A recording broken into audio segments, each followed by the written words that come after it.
Hello viewers, আসসালামু আলাইকুম। আমি আরেকটি মজার রেসিপি নিয়ে আসলাম। আমার আজকের রেসিপিটির নাম হচ্ছে পটলের খোসার মরিচ রান্না। তো দেখতে পাচ্ছেন আমি পটলের খোসাগুলোকে প্রথমে একটু কেটে নিয়ে ভালো করে পরিষ্কার করে নিয়েছি। তো একটা ব্লেন্ডারের সাহায্যে এগুলো আমি ব্লেন্ড করে নেব। তো ব্লেন্ডারের জারের মধ্যে একে একে মরিচ, তারপরে নারকেল এগুলো সব দিচ্ছি। এগুলো আমি সামান্য পানি দিয়ে ব্লেন্ড করে নেব। খুব ভালো করে কিন্তু ব্লেন্ড করে নিতে হবে। আপনারা চাইলে এগুলো পাটায়ও পিষে নিতে পারেন। তো দেখতে পাচ্ছেন আমি একটি প্যানে তেল গরম করে নিচ্ছি। তো আমি এখানে পেঁয়াজ কুচি দিচ্ছি, আর এখানে কিন্তু পেঁয়াজ কুচি বেশি লাগবে এবং কাঁচামরিচটা বেশি লাগে। তো আমি পেঁয়াজগুলোকে একটু ভেজে নিচ্ছি। এর মধ্যে আমি দারুচিনি, এলাচ, তেজপাতা, লবঙ্গ সব দিলাম। তো এগুলো একসাথে ভেজে নিচ্ছি। আমি 1 টেবিল চামচ আমি আদা রসুন বাটা দিচ্ছি, সামান্য পরিমাণ পানি দিচ্ছি কষিয়ে নেওয়ার জন্য, স্বাদ মতন লবণ দিলাম।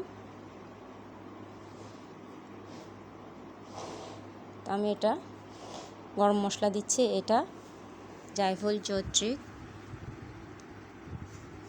স্টার মশলা এগুলো একসাথে আমি গুঁড়ো করে নিয়েছি। তো আমি 1 চা চামচ হলুদের গুঁড়া, সামান্য পরিমাণ মরিচের গুঁড়া দিলাম এবং 1 টেবিল চামচ থেকে কম ধনিয়ার গুঁড়া দিলাম। টমেটো কুচি দিচ্ছি। আমি বাকি কাঁচামরিচগুলোকে দিচ্ছি, যেহেতু এটা কাঁচামরিচ দিয়ে রান্না হবে। তবে এগুলোকে আমি ভালো করে নেড়ে চেড়ে নিচ্ছি কষানোর জন্য।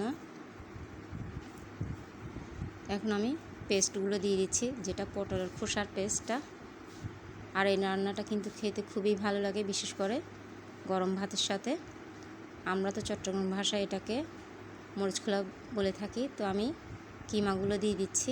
আপনারা এটা আমি গরু মাংসের কিমা দিচ্ছি, আপনারা চাইলে মুরগির মাংসের কিমাটাও অ্যাড করতে পারেন।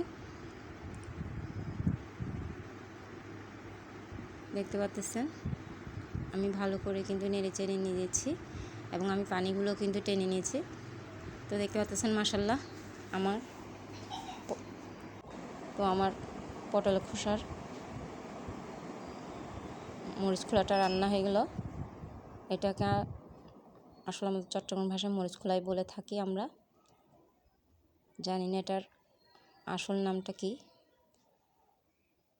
তো আপনারা অবশ্যই একবার হলে এইভাবে পটলের খোসার মরিচ খোলাটা তৈরি করে দেখবেন। তো দেখার জন্য সবাইকে ধন্যবাদ।